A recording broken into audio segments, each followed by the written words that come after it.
When I'm not working, I am traveling. So I use the time that I have to travel.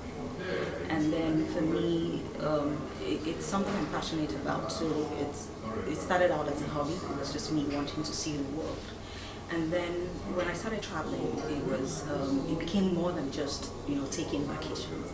I wanted to know more. I wanted to learn about the places I was visiting. I wanted to visit more countries, and then I wanted to explore the different parts of the world. To just be able to see how different we are.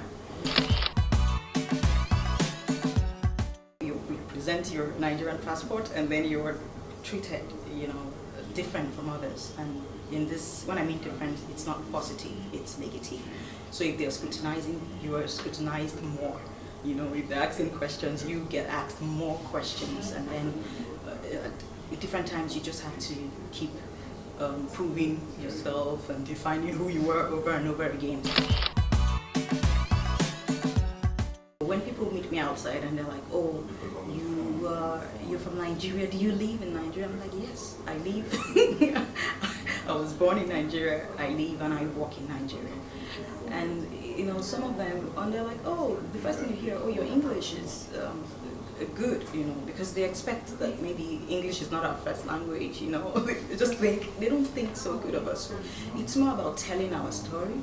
They already know what's negative, so there's no point putting out the negative part anymore. So you just keep telling the positive story. You're not lying, you're just showcasing what you have, which really is what you have.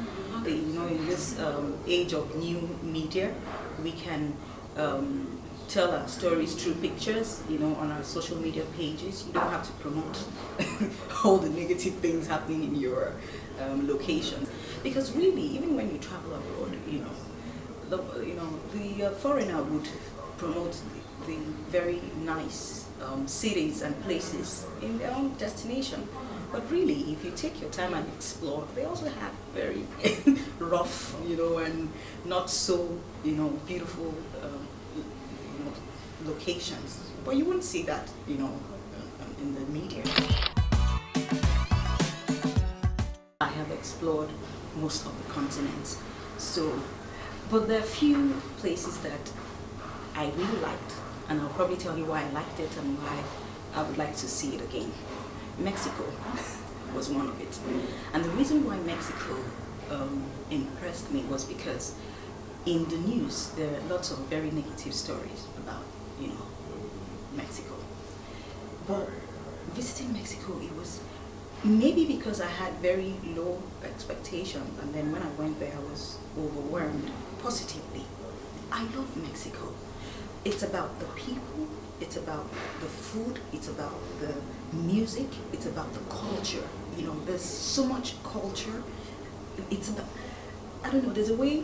I visited Cancun and then I loved it. It was like a city. It was a city like a resort. I loved everything about it. I visited Rwanda in 2017. Mostly because not much was heard about tourism in Rwanda because of the genocide that happened in the 90s. But Rwanda is a country that, despite that major setback, they have kind of rebuilt their country. And Rwanda is beautiful. I did a road trip from Kigali to Lake Kivu, which is just maybe north of Kigali. Like on my blog, I write a lot about my state, and I don't exaggerate when I write. It might look like an exaggeration because I am from there, but there's so much beauty down south. And I think south of anywhere, that's where you would find most of the beautiful places. Akwa Ibom, we call it the land of promise. It is a beautiful destination. I had my younger sister got married, and then I had to take some friends and colleagues from Lagos to Uyo. The event was in Uyo, and since we went to that event, I've had different proposals. In fact, we have scheduled our next office retreat to have it in New York because of how good the people felt when they came to Akwa Ibom. Akwa Ibom, normally the people are very hospitable, so that's one of the unique qualities you would find in most of the people who are very hospitable, especially to visitors. And then the state itself is, you will find a lot of serene, it's quiet. It's a place you can truly relax because it's not that the Lagos life that is 24/7 active.